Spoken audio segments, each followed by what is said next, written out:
Looy na kay Burmao natabunan sa mga bus. Iniwang bakas sa mga nakaligtas sa trahedya ang mga tinamong sugat at ang lupang bumalot sa mukha at iba pang bahagi ng kanilang katawan. Duguan pa kayo. Mga tauhan ng mining company ang sakay ng dalawang bus na natabunan ng gumuhong lupa kagabi sa barangay Masara, Maco, Davao de Oro para makaangat mula sa kung saan sila natabunan. Lumusot ang ilan mula sa bintana ng sasakyan. Sipa ang katong bintana namin, sipa na. Laking pasasalamat ng mga nakalabas. Abi na magwa na gid mi part sa sulod sa bus. Habang ginagabayan ng ilang flashlight, naghukay at nangapa sa lupa ang mga rescuer. Maya-maya pa. Tapos,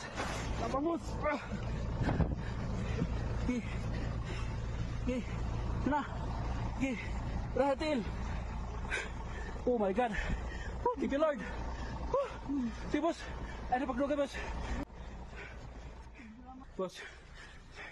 Gusto paminos na Malaking bagay ang hindi nila pagsuko, lalo't may mga inabot ng ilang oras na nakalubog sa lupa ang bahagi ng kanilang katawan. Nangyari ang insidente ng pauwi na sada mga tauhan ng mining company na ihahatid ng mga natabunang bus.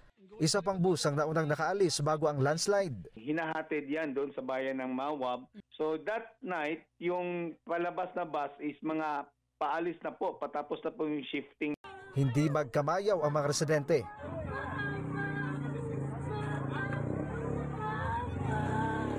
Sa gitna ng dilim at kahit pahirapan, nagpatuloy ang pagsagip.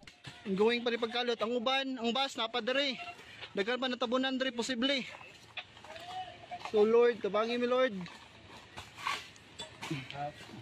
Kuya Wano, relax lang Kuya Wano, ayaw pagluluya Kuya Wano. Tulong-tulong ang mga sundalo, mga tauhan ng MDRRMO at mga residente, pati na sa pag-asikaso sa di bababa sa 31 nasugatan. Pero hindi pinalad ang hindi bababa sa 7 natabunan at bangkay na ng natagpuan. 48 pa ang hinahanap ayon sa Maco MDRRMO. Nagkaroon na naman yung trout of LPA, mas makapal yung volume of water kasi talagang malakas yung ulan. Might be the reason na na-absorb yung tubig ng bundok kasi ganyan ang karamihan na nangyari sa landslide dito.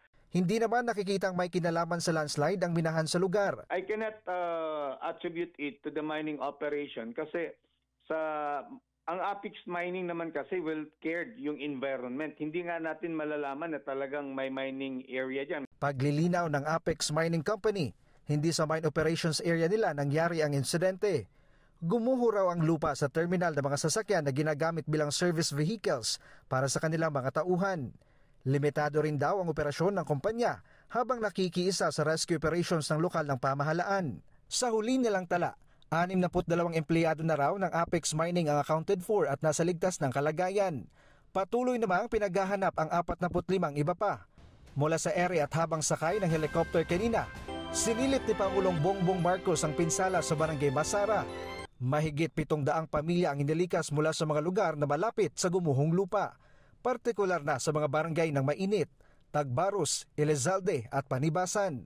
Dinala muna sila sa iba't ibang evacuation centers. Hanggang ngayong gabi at kahit may pag-aambon kanina, nagpapatuloy ang pagsagip sa pag-asang buhay pa ang mga nawawala.